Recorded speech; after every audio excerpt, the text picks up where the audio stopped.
हमारे बीच मंत्री परिषद में हमारे सीनियर साथी एवं वरिष्ठ नेता आदरणीय धर्मेंद्र प्रधान जी, राष्ट्रीय महामंत्री तरुण चुग जी, जम्मू कश्मीर प्रदेश के सह प्रभारी आशीष सूद जी, हमारे जम्मू कश्मीर के प्रदेश अध्यक्ष रविंद्र रैना जी, पूर्व उप मुख्यमंत्री डॉक्टर निर्मल सिंह जी, कविंदर गुप्ता जी, लोकसभा में मेरे सांसद साथी जुगल किशोर जी, सबसे पहले तो अभिनंदन है, स्वागत है। इस परिवार में दो और सदस्य आज जुड़ रहे हैं, देवेंद्र सिंह जी और सुरजीत सिंह जी।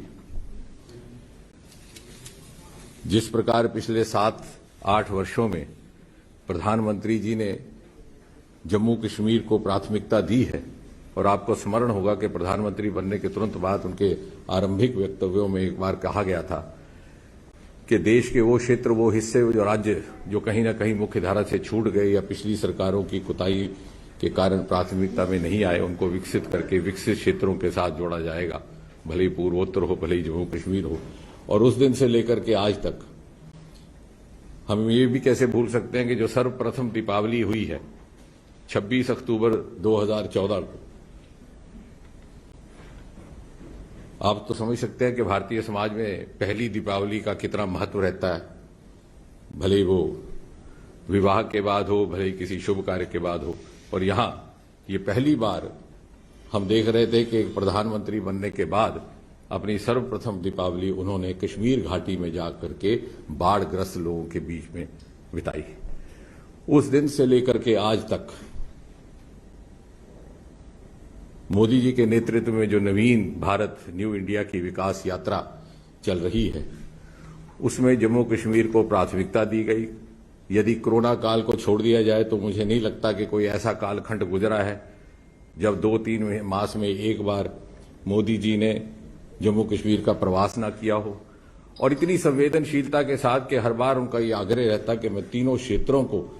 टच करना चाहता हूं। एक ही दिन में उनका प्रवास जम्मू में भी रहता, श्रीनगर में भी रहता और लेह में भी रहता।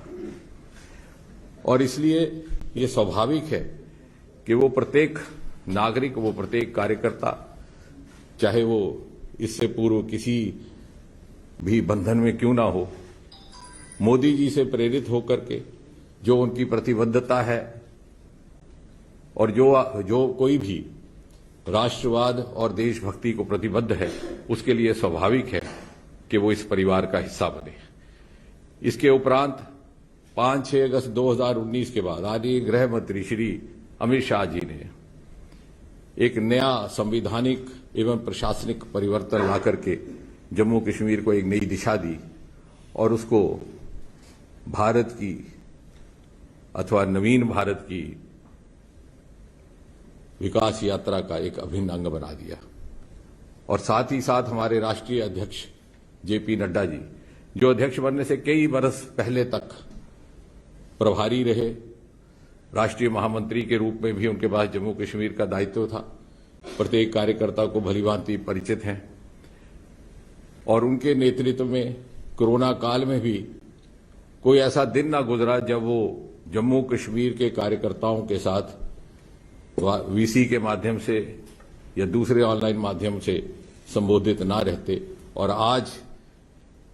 हमें गर्व है कि हम कार्यकर्ता हैं उस राजनीतिक दल के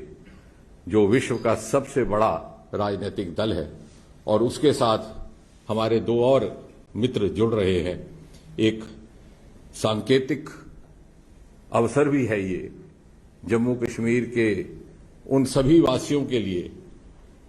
चाहे किसी भी संभाग से ताल्लुक रखते हों, क्योंकि संतुलित विकास और संतुलित प्रगति का जो संदेश मोदी जी के माध्यम से गया है, उसका ये प्रतीक है कि आइए हम सब जुड़ जाएं। जैसे मोदी जी अक्सर कहते हैं कि सबका साथ, सबका विकास, सबका विश्वास और सबका प्रयास, और जम्मू कश्मीर को पुनः उसी डगर पर लाना, उसको खड़े करना, उसी शान और शौकत के साथ। इसलिए सबका प्रयास अनिवार्य है। हमारे दो मित्रों ने आज ये सिद्ध करके सारे जम्मू कश्मीर वासियों को, कार्यकर्ताओं को, राजनीतिक जीवन से जुड़े सभी को एक संदेश दिया है। और मुझे विश्वास है कि आज हम स्वतंत्रता के 75वें वर्ष से गुजर रहे हैं। आने वाले सालों में जब भारत विश्व पटल पर प्रथम श्रेणी में खड़ा होगा, जम्मू कश्मीर उसके मुकुट के नूर के रूप में उज्जवल उज्जवल दूर से दिखाई देगा। एक बार फिर से देवेंद्र जी का और सुरजीत जी का बहुत बहुत अभिनंदन।